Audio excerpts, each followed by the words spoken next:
नमस्कार साथियों। जैसा कि सभी को पता है, हमारी अभी कक्षा 12वीं राजनीति विज्ञान के लिए ऑब्जेक्टिव सीरीज चल रही है, जो कि आपका 26 तारीख को परीक्षा होने वाली है।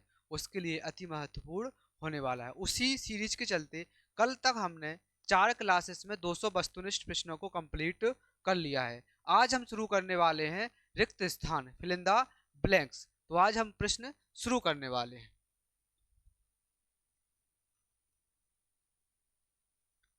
प्रश्न शुरू करने के पहले एक छोटा सा मोटिवेशन। हमेशा याद रखें, आप ही अपनी पहचान बना सकते हैं और आप ही अपनी पहचान बिगाड़ सकते हैं। आप खुद एक ऐसे इंसान, ऐसे व्यक्ति होते हैं जो अपनी पहचान बना भी सकते हैं और अपनी पहचान बिगाड़ भी सकते हैं। ओवरऑल यदि हम बात करें तो आप क्या हैं, क्या नहीं, आप क्या होंगे, इसका पूरा निर्भर करता है आप पर, आपके बिहेवियर पर, आपके मेहनत पर। आप जैसा करेंगे वैसा रिजल्ट आपको सामने बाद में देखने के लिए मिलेगा। चलिए शुरू करते हैं हम क्वेश्चन आंसर। रिक्त स्थान का हमारा पहला क्वेश्चन है, द्वितीय विश्व युद्ध के बाद विश्व व्यवस्था को कहा गया। द्वितीय विश्व युद्ध के बाद विश्व व्यवस्था को क्या कहा गया? यदि हम बात करें, इसके पहले जो हम ऑब्जेक्टिव वस्तुनिष्ठ प्रश्न कर चुके हैं, यदि चारों क्लास वो किसी ने देख ली है तो आपसे रिक्त स्थान भी अच्छे से बनने वाले हैं, सॉल्व होने वाले हैं। चलिए फटाफट इसका आंसर कीजिए। क्या आंसर होने वाला है? पहला, द्वितीय विश्व युद्ध के बाद विश्व की जो व्यवस्था है वह किस प्रकार की हो गई, उसको क्या कहा गया? चलिए हम इधर आंसर आपको बताते हैं। क्या आंसर हो जाएगा आपका इधर? द्विध्रुवीय व्यवस्था की जो द्वितीय विश्व युद्ध के बाद व्यवस्था हो गई वो कैसी हो जाती है? द्विध्रुवीय प्रकार की व्यवस्था यहाँ पर देखने के लिए मिलती है कि दुनिया, विश्व दो ध्रुवों में बट जाता है। एक सोवियत संघ और दूसरा अमेरिका, दो ध्रुवों में बट जाता है, इसलिए उसको क्या कहा जाता है? उसको द्विध्रुवीय व्यवस्था कहा जाता है। आगे अगला क्वेश्चन यदि हम देखें, शीत युद्ध का मुख्य कारण डैश संघर्ष था। शीत युद्ध का मुख्य कारण क्या था? आपको इधर बताना है, ब्लैंक्स यानी खाली स्थान के स्थान पर उत्तर क्या आने वाला है। फटाफट आंसर बताएं, क्या हो जाएगा इसका आंसर? शीत युद्ध का मुख्य कारण क्या माना जाता है? तो यदि हम बात करें कैसा संघर्ष था?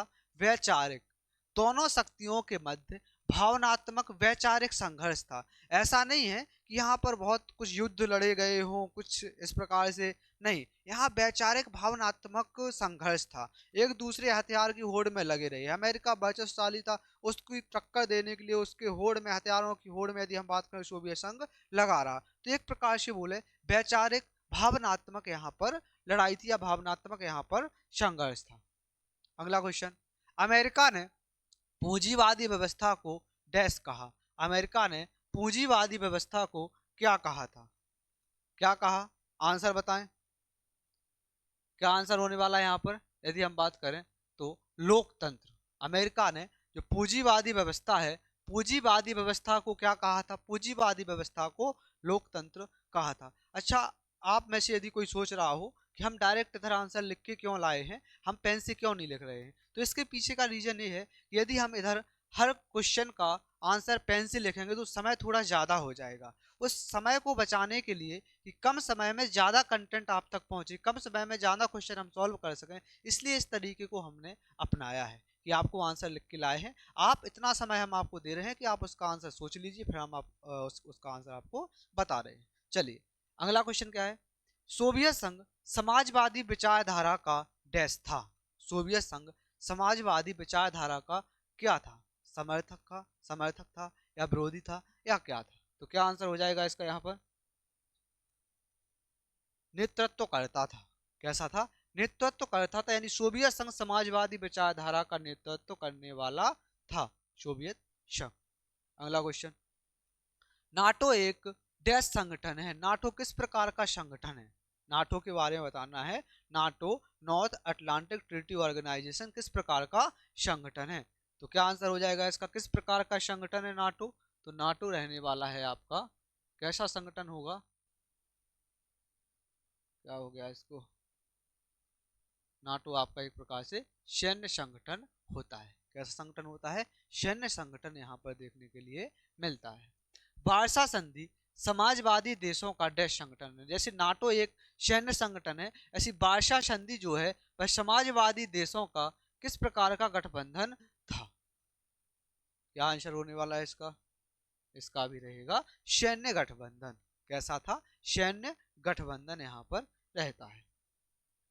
गुटनिरपेक्ष आंदोलन का उद्देश्य डैश से दूरी बनाना था। जो गुटनिरपेक्ष आंदोलन, जिसके प्रवक्ता, जिसके समर्थन, जिसका शुरुआत करने वाला भारत माना जाता है, भारत में हमारे पंडित जवाहरलाल नेहरू इसके प्रमुख माने जाते हैं, तो इसका आंसर क्या हो जाएगा? गुटनिरपेक्ष आंदोलन का उद्देश्य किससे दूरी बनाना था?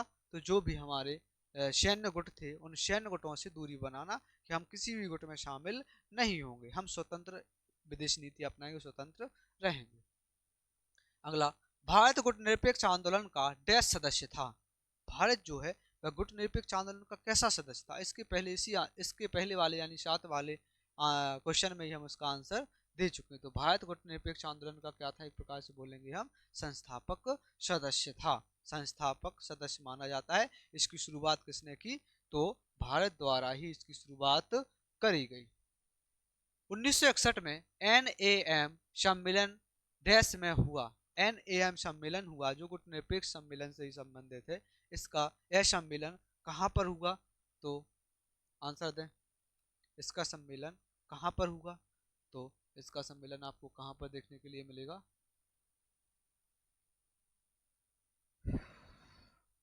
चलिए, कहाँ पर होता है इसका पहला सम्मेलन? बेलग्रेड में इसका पहला सम्मेलन देखने के लिए हमें मिलता है। अगला क्वेश्चन, शीत युद्ध के दौरान हथियारों की होड़ को डैश कहा गया? शीत युद्ध के दौरान हथियारों की होड़ को क्या कहा गया? जो हथियारों की होड़ लगी, हथियारों की एक दूसरे को टक्कर देते रहे, हथियार में खर्च करते रहे, इसको क्या कहा गया? इसका भी आपको आंसर पता है, सशस्त्र होड़ या अस्त्र शस्त्र होड़ इसको कहा जाता है। जो हथियारों की होड़ है उसको शस्त्र होड़ या अस्त्र शस्त्र होड़ कहा जाता है। परमाणु हथियारों का प्रयोग पहली बार डैश में हुआ। कहाँ हुआ? परमाणु हथियारों का जो पहली बार प्रयोग है, पहली बार प्रयोग कहाँ पर किया गया? परमाणु हथियारों का। तो सबसे पहले परमाणु हथियारों का प्रयोग कहाँ पर किया गया? आ रहा होगा आप सभी को आंसर इसका, क्या होने वाला है? हिरोशिमा। हिरोशिमा नागासाकी जिसको कहा जाता है, हिरोशिमा नागासाकी में परमाणु हथियारों का पहली बार परीक्षण हुआ था। सोवियत संघ का विघटन डैश में हुआ। सोवियत संघ का विघटन कब होता है? तो सोवियत संघ का विघटन भी हम आपको पिछली क्लासेस में बता चुके हैं कि सोवियत संघ का विघटन कब होता है। तो 1991 के समय में सोवियत संघ का विघटन हो जाता है। और सोवियत संघ के विघटन के बाद विश्व द्विध्रुवीय से एक ध्रुवीय बचता है। और वह एक ध्रुवीय शक्ति कौन बचती है? अमेरिका एक ध्रुवीय शक्ति बचती है। अगला, सोवियत संघ के विघटन के बाद डैश स्वतंत्र देश बने। इसको भी हम पहले वाली वीडियोज में हम बता चुके हैं। जब सोवियत संघ का विघटन हुआ तो कितने नए स्वतंत्र देश बने, उन स्वतंत्र देशों का नाम भी हम पहले वीडियो में बता चुके हैं। कितने स्वतंत्र देश बचते हैं? तो वो 15 स्वतंत्र देश सोवियत संघ के विघटन के बाद यहाँ पर बच जाते हैं। 15 स्वतंत्र देश यहाँ पर बच जाते हैं। तो यहाँ आपका आंसर हो जाएगा 15। यदि हम बात करें, रूस को सोवियत संघ का डैश राज्य माना जाता है। रूस को सोवियत संघ का कैसा राज्य माना जाता है? तो इसको भी हम बता चुके हैं पहले कि रूस जो है वह सोवियत संघ का उत्तराधिकारी, कैसा? रूस सोवियत संघ का उत्तराधिकारी राज्य बनता है। तो यहाँ आपका आंसर क्या हो जाएगा? उत्तराधिकारी राज्य माना जाता है। शीत युद्ध के बाद अमेरिका डैश शक्ति बन गया। शीत युद्ध के बाद अमेरिका कैसी शक्ति बन गया? शीत युद्ध के बाद यानी जब शीत युद्ध हुआ उसके बाद दो शक्तियां थी, दो शक्तियों के बाद शीत युद्ध के बाद यानी शीत युद्ध जब समाप्त हो जाता है तो कैसी कैसी शक्ति बचेगा? एकमात्र महाशक्ति के रूप में या एकहरी शक्ति के रूप में अमेरिका बचता है। सॉफ्ट पावर शब्द का प्रयोग डैश ने किया। सॉफ्ट पावर शब्द का प्रयोग किसने किया? सॉफ्ट पावर शब्द का प्रयोग यदि हम बात करें तो यहाँ पर कौन आएगा? इसके पहले यदि हम बात करें सॉफ्ट पावर क्या कहलाती है, हार्ड पावर क्या कहलाती है, उसके बारे में हम पढ़ चुके हैं। सॉफ्ट पावर हमारी संस्कृति से संबंधित जो चीज़ें होती है उसके लिए किसका प्रयोग किया जाता है?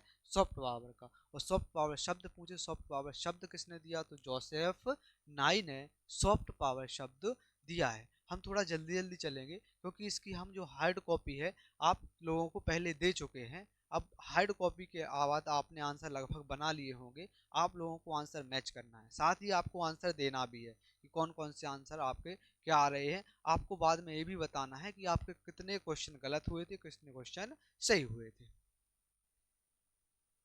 सांस्कृतिक प्रभाव को डैश शक्ति कहा जाता है। सांस्कृतिक प्रभाव किस प्रकार की शक्ति कहा जाएगा?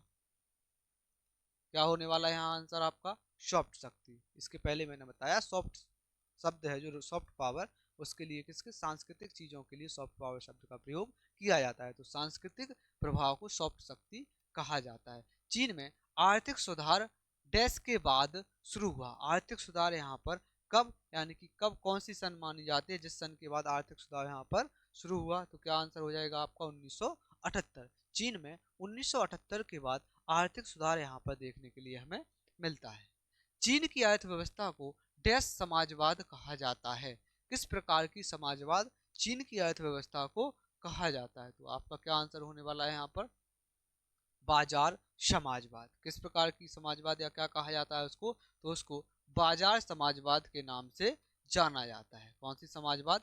बाजार समाजवाद के नाम से उसको जाना जाता है। यूरोपीय संघ की साझा मुद्रा क्या है? इसका तो कंठस्थ आप सभी लोगों को कंठस्थ आंसर होगा। यूरोपीय संघ की साझा मुद्रा को क्या कहा जाता है? तो उसको यूरो कहा जाता है। क्या कहा जाता है? यूरो। यूरोपीय संघ की साझा मुद्रा को यूरो कहा जाता है। नेक्स्ट, यूरोपीय संघ की शुरुआत डैश समुदाय से हुई है। यूरोपीय संघ की जो शुरुआत है वह किस समुदाय से मानी जाती है? फटाफट आंसर कीजिए। इसका आंसर क्या होने वाला है आपका? कोयला और इस्पात। यूरोपीय संघ की शुरुआत किस समुदाय से हुई है? कोयला और इस्पात जो समुदाय या चीजें हैं उससे इसका क्या हुआ था? प्रारंभ, शुरुआत हुई थी। आसियान की स्थापना डैश में हुई थी। आसियान का सन पूछ रहा है। आसियान की जो स्थापना है वह किस सन में हुई थी? फटाफट आंसर बताएं। आसियान की स्थापना यहाँ पर कब देखने के लिए मिलती है? आसियान की स्थापना हमें यहाँ पर यदि हम बात करें तो 1967 के पास आसपास यहाँ पर हमें देखने के लिए मिलती है। क्या आंसर हो जाएगा आपका? 1967।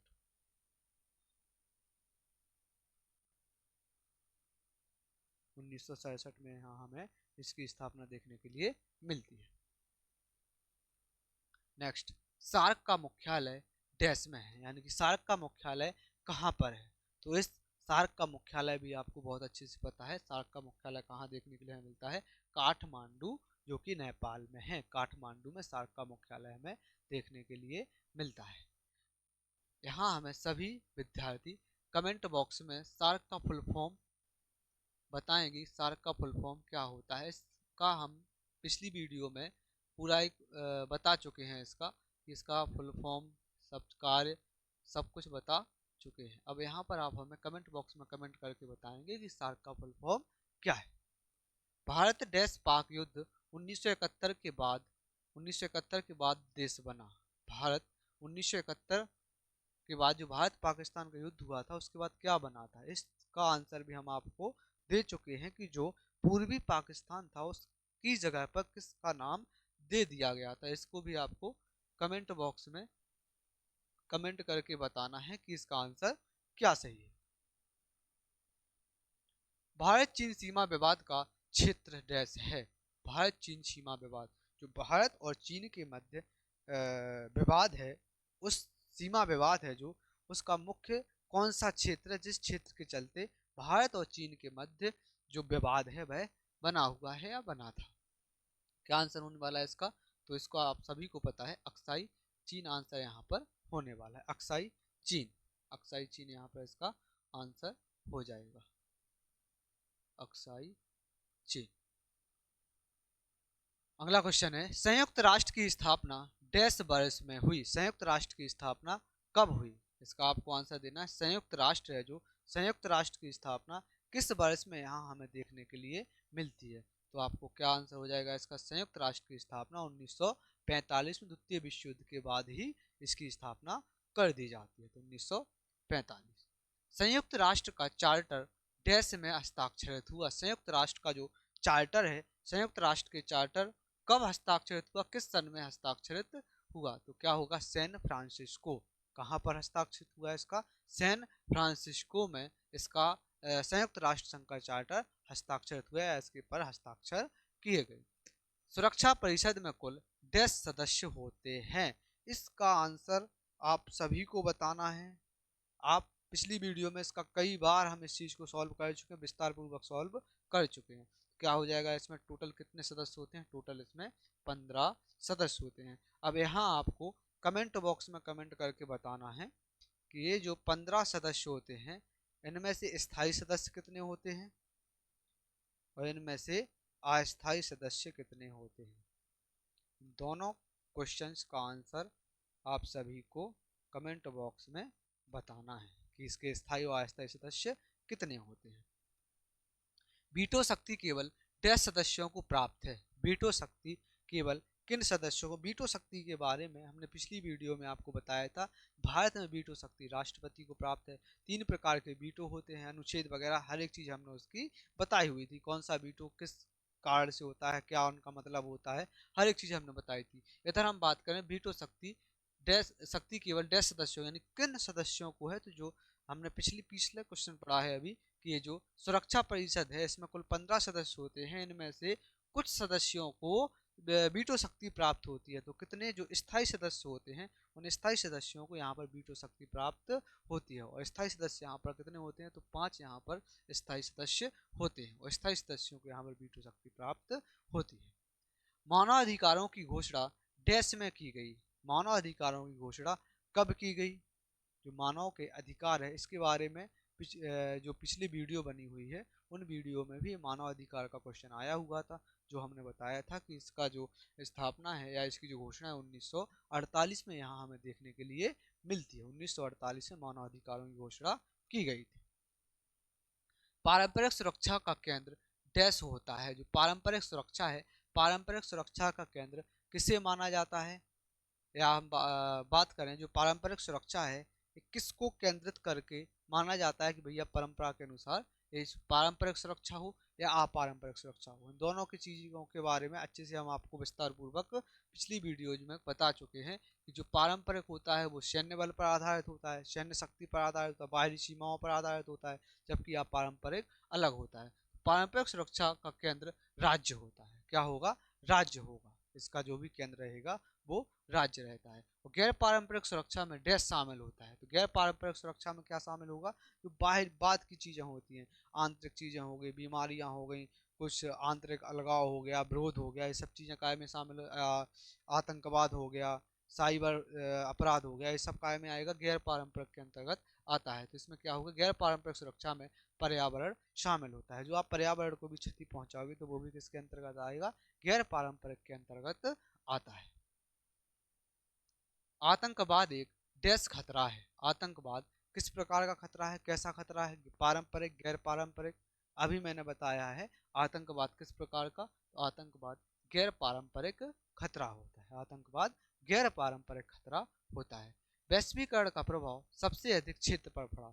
वैश्वीकरण का प्रभाव, ये वैश्वीकरण क्या होती है, इसका प्रभाव किस पर सबसे ज्यादा पड़ा, इससे किसको सबसे ज्यादा लाभ हुआ, या इसमें जो बहुराष्ट्रीय कंपनियां होती हैं उनका क्या उद्देश्य होता है, इन सब प्रश्नों के बारे में हम पहले डिस्कशन कर चुके हैं। तो वैश्वीकरण का सबसे ज्यादा प्रभाव किस क्षेत्र पर? आर्थिक क्षेत्र पर वैश्वीकरण का सबसे ज्यादा प्रभाव हमें देखने के लिए मिलता है। बहुराष्ट्रीय कंपनियां डैश देशों में कार्य करती हैं। बहुराष्ट्रीय जो कंपनियां होंगी वह किन देशों में कार्य करती हैं? तो बहुराष्ट्रीय कंपनियों का उद्देश्य होता है ज्यादा से ज्यादा देशों में जाकर अपने व्यापार को बढ़ाना। तो बहुराष्ट्रीय कंपनियां बहुत सारे देशों में मिलकर कार्य करेंगे, अनेक देशों में कार्य करती हैं। IMF का पूरा नाम क्या है? IMF का पूरा नाम क्या है? इस शॉर्ट फॉर्म के नाम, फुल फॉर्म हम अच्छे से बता चुके हैं। तो आपका इसका क्या होने वाला है? इंटरनेशनल मॉनेटरी फंड, यानी कि अंतर्राष्ट्रीय मुद्रा कोष। अंतर्राष्ट्रीय मुद्रा कोष, इंग्लिश से बात करें इंटरनेशनल मॉनेटरी फंड, इसका फुल फॉर्म होता है। विश्व बैंक का उद्देश्य डैश विकास है। विश्व बैंक का उद्देश्य किसका विकास है? तो विश्व बैंक का उद्देश्य जो होता है एक प्रकार से यदि हम बात करें तो संपूर्ण विकास से होता है, जिसमें आर्थिक विकास हम उसको बोलते हैं। विश्व बैंक का कार्य क्या रहेगा? आर्थिक विकास, जो आर्थिक सहायता प्रदान करने का कार्य करता है। WTO का गठन में हुए। WTO का फुल फॉर्म आप सभी हमें कमेंट बॉक्स में कमेंट करके बताएंगे कि ये जो WTO है इसका फुल फॉर्म क्या है। इसका फुल फॉर्म क्या है, आप सभी हमें कमेंट करके जरूर बताएंगे। WTO का फुल फॉर्म क्या है। इसकी यदि स्थापना की बात करें तो स्थापना कब की गई, इसकी 1995 में इसकी स्थापना की गई थी। जलवायु परिवर्तन का प्रमुख कारण डैश गैसें हैं। जलवायु परिवर्तन, जलवायु में जो परिवर्तन हो रहा है, मौसम एकदम से बदल रहा है, कभी का पानी कभी बरस रहा है, जब बरसात होती है तो धूप निकलती है, जब गर्मियाँ होती है तो बरसात होती है, बिन मौसम बरसात जिसको हम बोलते हैं। तो एक प्रकार से क्या हो रहा है, जलवायु में परिवर्तन हो रहा है, धीरे धीरे धीरे धीरे इसमें चेंजेस आ रहा है। तो इन सब के पीछे कारण क्या है, हमारे सुख शांति, जो हम सुख क्या बोलेंगे, एसी कूलर फ्रिज इन सब चीज़ों का प्रयोग कर रहे हैं, इससे जो गैसेस निकलती हैं, इसको हम बोलेंगे एक प्रकार से CFC क्लोरोफ्लोरोकार्बन वगैरह जो गैसेस होती हैं, उन सब के प्रभाव के कारण यहाँ जलवायु परिवर्तन हमें देखने के लिए मिलता है। तो उसको क्या बोला जाता है, ग्रीन हाउस गैसेस। और ग्रीन हाउस गैस के बारे में यदि हम बात करें, ग्रीन हाउस गैस यदि इंपोर्टेंट गैस की बात करें तो कौन सी होती है, carbon dioxide. Green house gases के कारण क्या होगा, वायुमंडल का तापमान बढ़ता है। जब वायुमंडल का तापमान बढ़ेगा, जो हिम ग्लेशियर वगैरह होते हैं वो पिघल जाते हैं, हिम ग्लेशियर पिघलेंगे तो जल स्तर बढ़ेगा। इससे अनुमान लगाया गया है कि यदि ग्रीन हाउस प्रभाव बढ़ता गया तो ग्लेशियर पिघलेंगे और जो समुद्री इलाके हैं, यानी कि समुद्र के आसपास जो महानगर नगर जो बसे हुए हैं, वो जल स्तर उनका बढ़ जाएगा और वो डूब के क्षेत्र में आ जाएंगे। तो ग्रीन हाउस प्रभाव से या ग्रीन हाउस गैसों से वायुमंडल के तापमान में वृद्धि होती है। जो सबसे प्रमुख गैस कार्बन डाइऑक्साइड उसको माना जाता है। क्योटो प्रोटोकॉल डैश से संबंधित है। क्योटो प्रोटोकॉल किससे संबंधित है, फटाफट आंसर देंगे। क्योटो प्रोटोकॉल क्या हो जाएगा, जलवायु परिवर्तन से। क्योटो प्रोटोकॉल जलवायु परिवर्तन से संबंधित। क्योटो प्रोटोकॉल को इस प्रोटोकॉल में, क्योटो प्रोटोकॉल में इसी विषय पर बातचीत की गई थी। जलवायु में जो परिवर्तन हो रहा है वह क्यों हो रहा है, इसको कम कैसे किया जाएगा, क्या इसकी तरकीब है, इसका कितना योगदान है, हर एक चीज पर इसमें डिस्कशन किया गया था।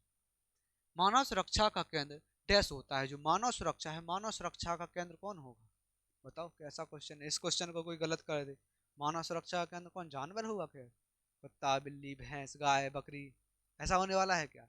मानव सुरक्षा का केंद्र कौन रहेगा, मानव स्वयं रहेगा। मानव सुरक्षा केंद्र कौन होगा, मानव ही मानव सुरक्षा का केंद्र होगा। पर्यावरण सुरक्षा डैश सुरक्षा का भाग है। पर्यावरण सुरक्षा बात करें हम तो किसकी सुरक्षा की जा रही है, पर्यावरण सुरक्षा में भी किसकी, पर्यावरण सुरक्षित रहेगा तो मानव भी क्या रहेगा, सुरक्षित रहेगा। तो पर्यावरण सुरक्षा मानव सुरक्षा का ही एक भाग है। आगे यदि हम बात करें, भारत ने परमाणु परीक्षण डैश में किया। इस परमाणु परीक्षण के बारे में कि परमाणु परीक्षण भारत ने कब किया, कैसे किया, कितने परमाणु परीक्षण किए, किस स्थान पर किए, किस सन में किए, किसके समय में किए, क्या उसको नाम दिया गया, ये संपूर्ण जानकारी हम इसके पहले पढ़ चुके हैं।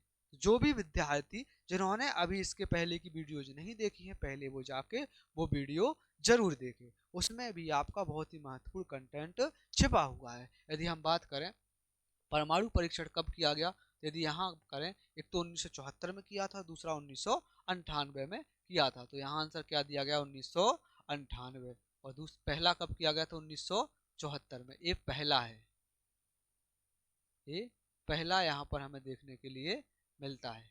और जो 1998 है, ये कब था, ये यहाँ पर सेकंड है। कब हुआ था, सेकंड, दूसरी बार हुआ था। और आप सभी हमें कमेंट बॉक्स में कमेंट करके बताएंगे कि जो पहला परमाणु परीक्षण है 1974 का, किसके समय हुआ था, यानी कि इस समय PM कौन था, और 1998 का दूसरा परमाणु परीक्षण हुआ था, इस समय PM कौन था। दोनों के आप हमें आंसर कमेंट बॉक्स में कमेंट करके बताएंगे कि यहाँ पर दोनों परीक्षणों के समय प्रधानमंत्री कौन थे। अगला क्वेश्चन, परमाणु अप्रसार संधि को डैश कहा जाता है। परमाणु अप्रसार संधि की इसका प्रसार कैसा है, कैसा मतलब किस प्रकार से प्रसार करना है, नहीं करना है, ये तमाम प्रकार की जो बातचीत है, तो इसको क्या कहा गया, परमाणु अप्रसार संधि को NPT, क्या कहा गया, NPT इसको कहा जाता है। भारत ने NPT पर डैश किए, NPT पर डैश किए, यानी इसकी बात करें हम NPT के बारे में तो इस पर हस्ताक्षर होना चाहिए कि हस्ताक्षर नहीं किए। हाँ, वही चीज मैं बोल रहा हूँ कि इसमें हस्ताक्षर के बारे में है कि NPT पर भारत ने हस्ताक्षर नहीं किए थे। पंचशील सिद्धांत भारत और डैश के भी, ये तो भैया बहुत अच्छे अच्छे से समझा चुका हूँ मैं इससे पहले वाली क्लासेस में कि भारत और किसके बीच पंचशील सिद्धांत पर हस्ताक्षर हुए थे, और जो पंचशील सिद्धांत था वह क्या था, उसकी शर्तें क्या थी, इस तमाम बातों पर हम चर्चा कर चुके हैं। तो भारत और चाइना के मध्य क्या होता है, पंचशील सिद्धांत होता है या पंचशील सिद्धांत पर हस्ताक्षर होते हैं। पंचशील सिद्धांत में डैश सिद्धांत है। पंचशील सिद्धांत में क्या बात की गई थी कि हम एक दूसरे पर किसी पर हमला नहीं करेंगे, एक दूसरे के आंतरिक मामलों में दखल नहीं देंगे, शांतिपूर्ण माहौल बनाए रखेंगे, इस प्रकार से चीज़ों पर हस्ताक्षर किए गए थे। इसका सिद्धांत क्या था, पंचशील सिद्धांत में 5 सिद्धांत, इस प्रकार से 5 बातें 5 सिद्धांत बने हुए थे। नेम NAM का उद्देश्य डैश नीति अपनाना था। तो नेम क्या है, गुटनिरपेक्ष नीति से ही संबंधित है।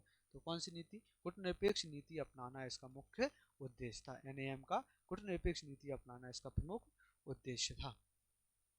वैश्विक राजनीति में NGO की भूमिका है। NGO बताएं, वैश्विक राजनीति यानी कि विश्व स्तर पर यदि हम बात करें तो विश्व की राजनीति है उसमें NGO का अर्थ क्या है या उसकी क्या भूमिका है, तो उसकी महत्वपूर्ण भूमिका यहाँ पर हमें देखने के लिए मिलती है। NGO की भूमिका महत्वपूर्ण रूप से भूमिका हमें यहाँ पर मिलती है। अंतर्राष्ट्रीय न्यायालय का मुख्यालय डैश में है। अंतर्राष्ट्रीय जो न्यायालय है इसका मुख्यालय कहाँ हमें देखने के लिए मिलता है, तो इसका मुख्यालय हमें हैग, कहाँ पर, हैग में इसका मुख्यालय हमें देखने के लिए मिलता है। और आगे यदि हम बात करें तो एक छोटा सा मोटिवेशन फिर से आ गया है। क्या है, ज्ञान ही सबसे बड़ी ताकत है, इसे हर दिन बढ़ाते रहें। ज्ञान एक ऐसी ताकत है जो आपको कहीं भी किसी भी जगह पर काम आने वाली है और 100% काम आती है। इसे हर दिन अपडेट करते रहें, हर दिन बढ़ाते रहें। ज्ञान की कोई सीमा नहीं है कि आपने 12th पास कर ली, 12th की छोटी छोटी थोड़ी थोड़ी किताबें पढ़ ली तो आप बस हो गया आपका। ज्ञान की कोई लिमिट नहीं है, हर एक क्षेत्र का ज्ञान आप लो।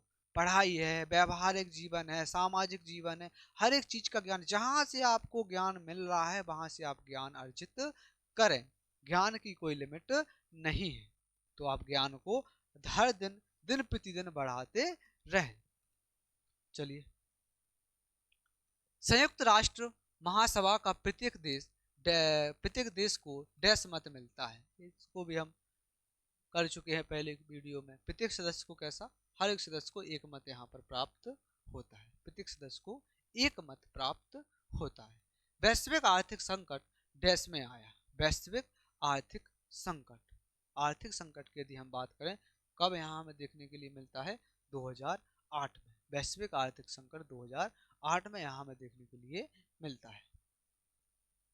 अफगानिस्तान युद्ध शक्ति से जुड़ा था। अफगानिस्तान युद्ध है जो किस शक्ति से यहाँ पर जुड़ा हुआ देखने के लिए हमें मिलता है कि अफगानिस्तान युद्ध कब या किस से जुड़ा हुआ है। तो क्या इसका आंसर हो जाएगा यहाँ पर, अफगानिस्तान युद्ध एक महाशक्ति, कौन सी महाशक्ति, अमेरिका नाम की महाशक्ति से यहाँ पर जुड़ा हुआ हमें देखने के लिए मिलता है।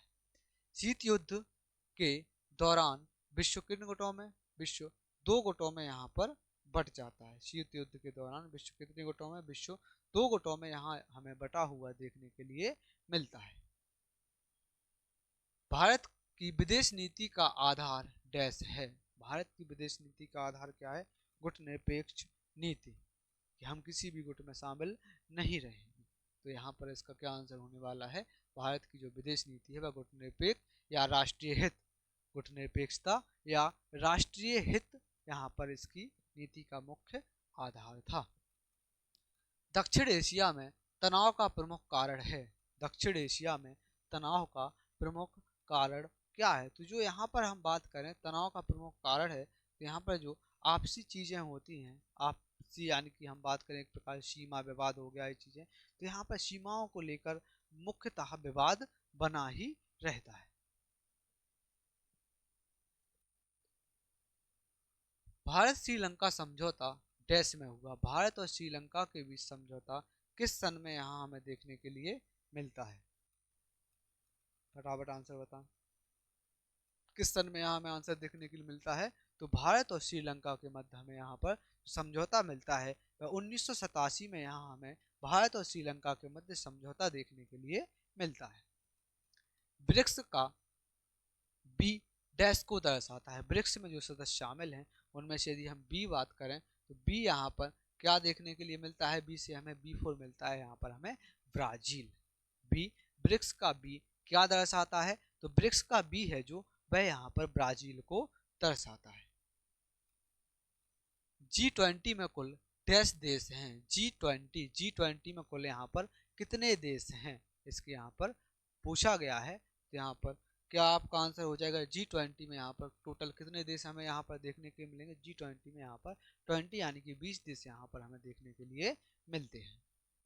विश्व स्वास्थ्य संगठन का मुख्यालय डैश में है। विश्व स्वास्थ्य संगठन क्या हो जाएगा, WHO, World Health Organisation, WHO। इसका क्या पूछा है, इसका मुख्यालय पूछा है, तो इसका मुख्यालय क्या हो जाएगा, जेनेवा। विश्व स्वास्थ्य संगठन का मुख्यालय कहाँ होने वाला है, तो विश्व स्वास्थ्य संगठन का मुख्यालय WHO का मुख्यालय जेनेवा में है। संयुक्त राष्ट्र के शांति सैनिक डैश का कार्य करते हैं। संयुक्त राष्ट्र की जो शांति सैनिक है इसका कार्य क्या होता है, शांति बनाए रखना, बातचीत करके मसला को हल करना, ये सब इनका क्या होता है, कार्य होता है। तो यहाँ इसका आंसर क्या हो जाएगा, शांति बनाए रखना। वैश्वीकरण से सांस्कृतिक डैश बढ़ा, संस्कृति का क्या होगा वैश्वीकरण से, कल ही हमने पढ़ा था कि इस वीडियो में, हमने पिछली वीडियो में पढ़ा था कि वैश्वीकरण सबसे ज़्यादा किस चीज़ का आदान प्रदान हुआ है, संस्कृतियों का आदान प्रदान हुआ है। तो यहाँ पर क्या आंसर हो जाएगा आपका, आदान प्रदान। वैश्वीकरण से सबसे ज़्यादा सांस्कृतिक आदान प्रदान यहाँ पर हमें देखने के लिए मिलता है। सीमा विवाद देश सुरक्षा से संबंधित है। सीमा विवाद किस प्रकार की सुरक्षा, पारंपरिक सुरक्षा या गैर पारंपरिक सुरक्षा, तो ये क्या हो जाएगा, ये पारंपरिक सुरक्षा का एक हिस्सा होता है। जो सीमा विवाद है वह पारंपरिक सुरक्षा के अंतर्गत आता है या पारंपरिक सुरक्षा से जुड़ा हुआ है। प्रवासन देश सुरक्षा से जुड़ा हुआ है। प्रवासन यानी कि लोगों का स्थानांतरण या प्रवासन जो भी चीज है उसका संबंध किससे, प्रवासन क्या हो जाएगा, गैर पारंपरिक, एक पारंपरिक से थोड़ी जुड़ा हुआ है। या इस इधर हम बात करें मानव से, प्रवासन मानव की सुरक्षा से किससे जुड़ा हुआ है, मानव की सुरक्षा से। और यदि हम धारणाओं में बात करें तो गैर पारंपरिक यहाँ पर आंसर हो जाएगा। आतंकवादी संगठन देश आधारित होते हैं। आतंकवादी जो संगठन होते हैं वह किस पर आधारित होते हैं, इनका क्या यहाँ पर आधार होता है, तो क्या बात हो करेंगे हम, आतंकवादी जो संगठन होते हैं धार्मिक या विचारधारा पर आधारित होते हैं, धर्म या विचारधारा पर आधारित होते हैं आतंकवादी संगठन। अंतर्राष्ट्रीय राजनीति में शक्ति का अर्थ डैश है। अंतर्राष्ट्रीय राजनीति में शक्ति का अर्थ क्या होता है, क्या होगा यहाँ पर आपके, यहाँ पर आंसर शक्ति का अर्थ क्या होगा, तो शक्ति का अर्थ होता है प्रभाव। आप कितने प्रभावशाली हैं, आपका वर्चस्व कितना है, तो यहाँ पर क्या आंसर हो जाएगा, प्रभाव। की जो अंतर्राष्ट्रीय राजनीति है इसमें शक्ति का अर्थ क्या हो जाएगा, प्रभाव। सैन्य शक्ति डैश शक्ति का उदाहरण है। किस प्रकार की शक्ति का उदाहरण है, सैन्य शक्ति यानी कि अपनी सेना को मजबूत करना, और ये कैसा होगा, कठोर। किसका उदाहरण है, कठोर शक्ति का उदाहरण है। डिजिटल युद्ध को डैश युद्ध कहा जाता है। डिजिटल युद्ध एक प्रकार से साइबर वगैरह जो होते हैं तो इनको क्या कहेंगे, डिजिटल युद्ध को साइबर युद्ध के नाम से भी जाना जाता है।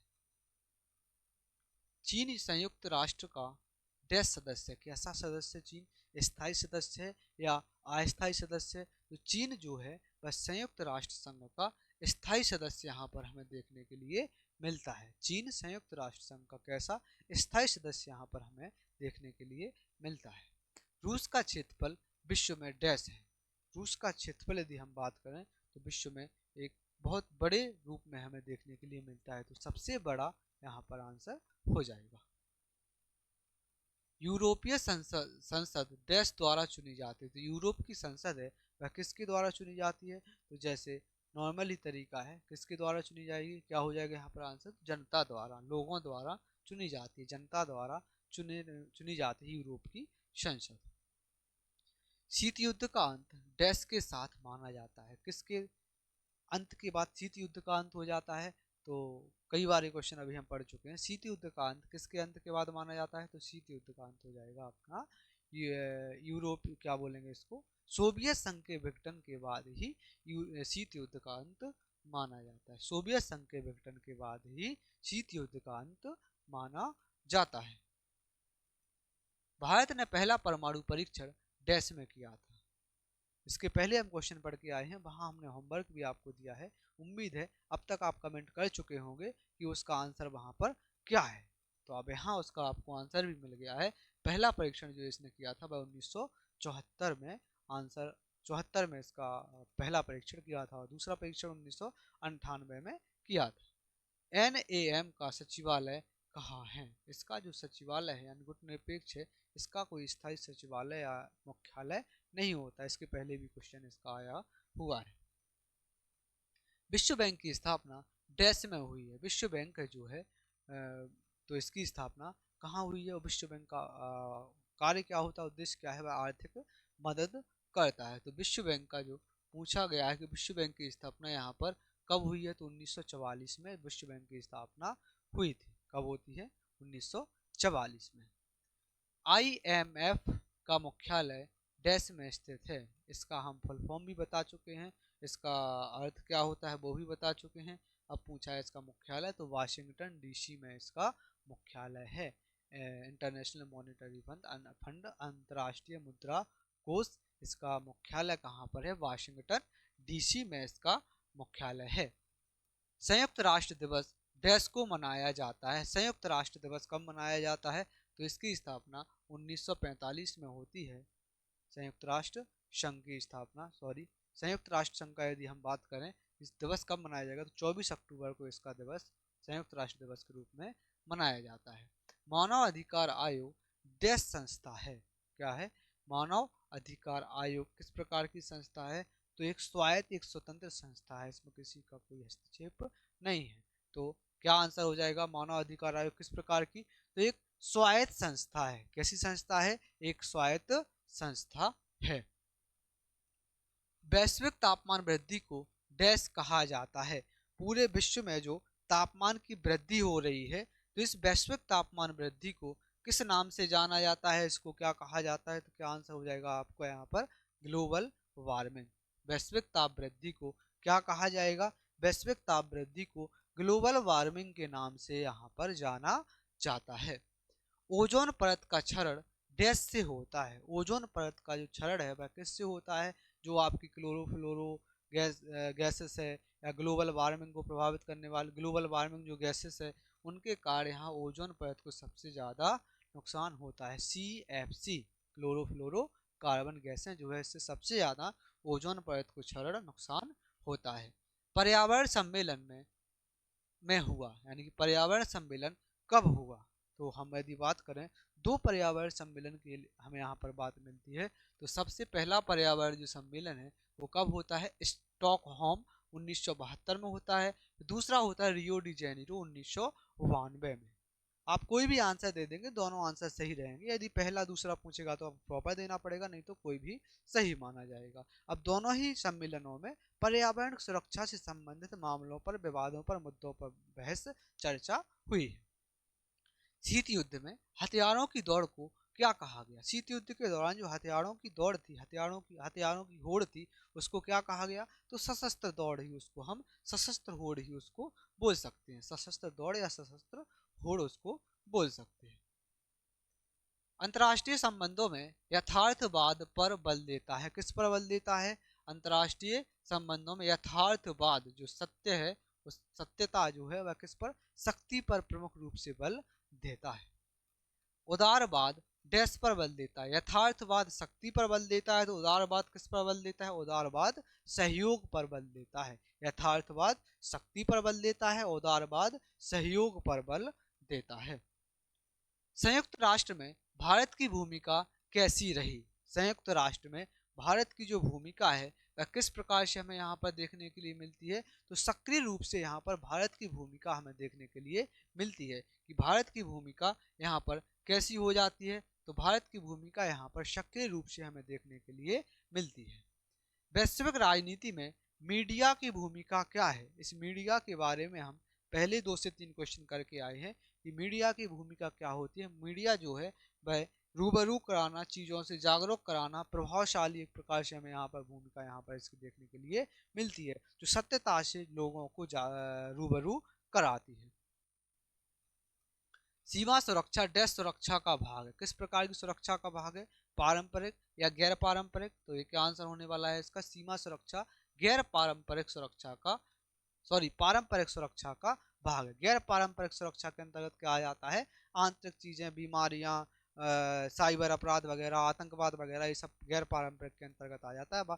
सीमा विवाद कैसा होता है? पारंपरिक सुरक्षा के अंतर्गत आता है। वैश्विक आतंकवाद डैश समस्या है। किस प्रकार की समस्या है? एक बात करें हम, जो जटिल समस्या है, एक वैश्विक समस्या है, देखने के लिए हमें मिलती है वैश्विक आतंकवाद। ऊर्जा संकट डैश सुरक्षा से जुड़ा है। ऊर्जा संकट किस प्रकार की सुरक्षा से जुड़ा हुआ है? तो ऊर्जा संकट यदि हम बात करें, एक पारंपरिक रूप से यदि हम बोलें, पारंपरिक सुरक्षा से जुड़ा, पारंपरिक उससे जुड़ा है, लेकिन ऊर्जा का जो है यदि अर्थ के संबंध में देखें हम, तो आर्थिक सुरक्षा से जुड़ा हुआ यहाँ पर हमें देखने के लिए मिलता है। संयुक्त राष्ट्र का प्रमुख उद्देश्य डैश बनाए रखना है। क्या बनाए रखना है? सुख, चैन, शांति, अमन, ये बनाए रखना यहाँ पर होता है। शांति बनाए रखना इसका मुख्य उद्देश्य है। वैश्विक आर्थिक संस्थाएं डैश को नियंत्रित करती हैं। वैश्विक आर्थिक संस्थाएं किसको नियंत्रित करती हैं? वैश्विक आर्थिक ये है जो संस्थाएं हैं वह अर्थव्यवस्था को नियंत्रित करके रखती हैं। अंतर्राष्ट्रीय कानून डैश देशों पर लागू होता है। अंतर्राष्ट्रीय कानून किस प्रकार के देशों पर लागू होता है? जो यदि हम बात करें, एक दो पर नहीं या किसी पर नहीं, सभी प्रकार के सभी देशों पर यहाँ पर लागू होता है। यदि अब बात करें, वैश्विक राजनीति में शक्ति संतुलन के लिए होता है। शक्ति संतुलन के लिए वैश्विक राजनीति में क्या होता है? तो हम बात करें, क्या होगा यहाँ पर आपका आंसर? स्थिरता। युद्ध रोकने के लिए वैश्विक राजनीति में शक्ति संतुलन काय के लिए होगा? स्थायित्व लाने के लिए, व युद्ध रोकने के लिए शक्ति का संतुलन बना के रखते हैं। संयुक्त राष्ट्र चार्टर में कुल कितने अनुच्छेद हैं? संयुक्त राष्ट्र चार्टर में यहाँ हमें कितने अनुच्छेद देखने के लिए मिलते हैं? क्या है आप सभी का आंसर? अनुच्छेद कितने अनुच्छेद यहाँ पर देखने के लिए मिलते हैं? हमें 111 अनुच्छेद यहाँ पर देखने के लिए हमें मिलते हैं। और यदि हम बात करें आगे, पर्यावरण संरक्षण डैश विकास से जुड़ा हुआ है। पर्यावरण संरक्षण किस प्रकार के विकास से जुड़ा हुआ? पर्यावरण संरक्षण, पर्यावरण का जो दोहन होगा उससे कोई एक क्षेत्र प्रभावित नहीं होगा, उससे संपूर्ण पृथ्वी, संपूर्ण जो ग्लोब है, पूरा ग्लोब प्रभावित होगा। जो पर्यावरण संरक्षण है, एक प्रकार से यदि हम बात करें तो समस्त चीज़ों से सतत और विकास से सतत चीज़ों से जुड़ा हुआ हमें देखने के लिए मिलता है। वैश्वीकरण से श्रम डैश बढ़ा है। वैश्वीकरण से श्रम पर क्या चीज, कैसा प्रभाव पड़ा है? यदि हम बात करें, नेगेटिव प्रभाव हम देखने के लिए मिलती है। तो वैश्वीकरण से श्रम पर असुरक्षा बढ़ी हुई है। शीत युद्ध में गुप्तचर युद्ध को डैश कहा गया। क्या कहा गया शीत युद्ध में गुप्तचर युद्ध को? गुप्तचर यानी गुप्त चीज, यानी कि जासूसी टाइप से कुछ चीजें होती हैं, तो क्या कहा गया इसको? जासूसी युद्ध कहा गया। संयुक्त राष्ट्र में भारत डैश बार सुरक्षा परिषद सदस्य रहा। संयुक्त राष्ट्र में भारत कितनी बार सुरक्षा परिषद का सदस्य रहा है? तो टोटल यदि हम बात करें तो 8 बार भारत सुरक्षा परिषद का यहाँ सदस्य हमें देखने के लिए मिलता है।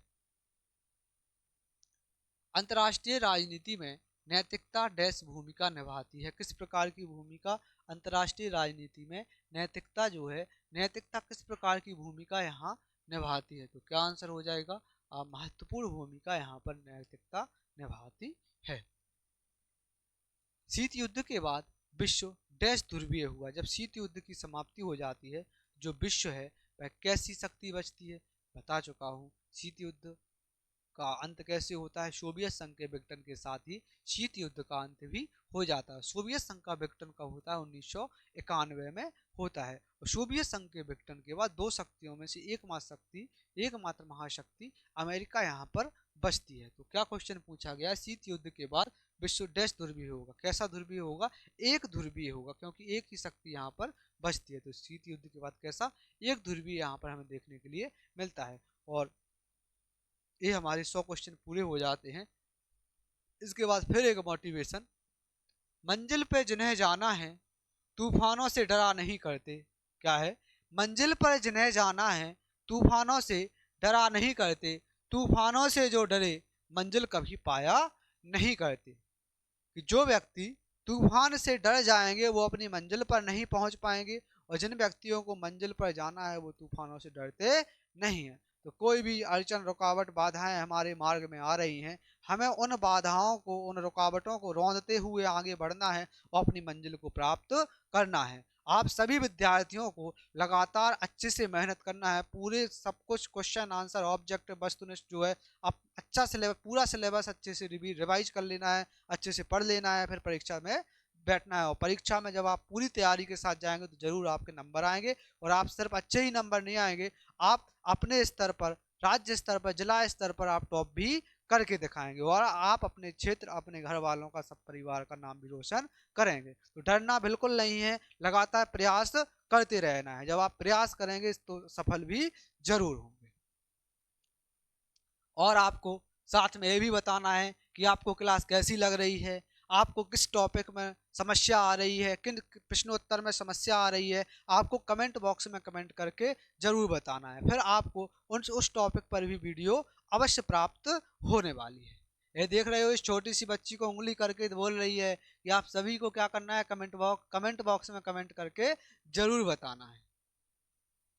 ये MG क्लासेस पृथ्वीपुर का यूट्यूब चैनल रहेगा, जहाँ पर आपको वीडियोज वगैरह प्राप्त हो जाती है। ये MG classes official Telegram channel रहेगा, जहाँ PDF क्विज वगैरह प्राप्त रहेगी। MG classes official Instagram channel, short notes, थोड़ी बहुत अपडेट वगैरह जो भी होता है वो प्राप्त होती रहेगी। MG क्लासेस पृथ्वीपुर का व्हाट्सएप चैनल, यहाँ भी आपको क्विज, PDF नोट्स, जो भी सूचना वगैरह होती है वो सब यहाँ पर जानकारी प्राप्त होती रहती है। ये अजय सर आप सभी को पढ़ाते हैं, मैं ऋषभ सर, और ये मैं राजीव सर। बाकी आज की क्लास इतनी ही रहने देते हैं, मिलते हैं नेक्स्ट वीडियो के साथ, नेक्स्ट क्वेश्चन और अपडेटेड क्वेश्चन लेके। आप सभी विद्यार्थी अच्छे से पढ़ाई करें, अच्छे से रिवाइज करें, और मस्त खुश दिल होकर एग्जाम देने के लिए जाएं।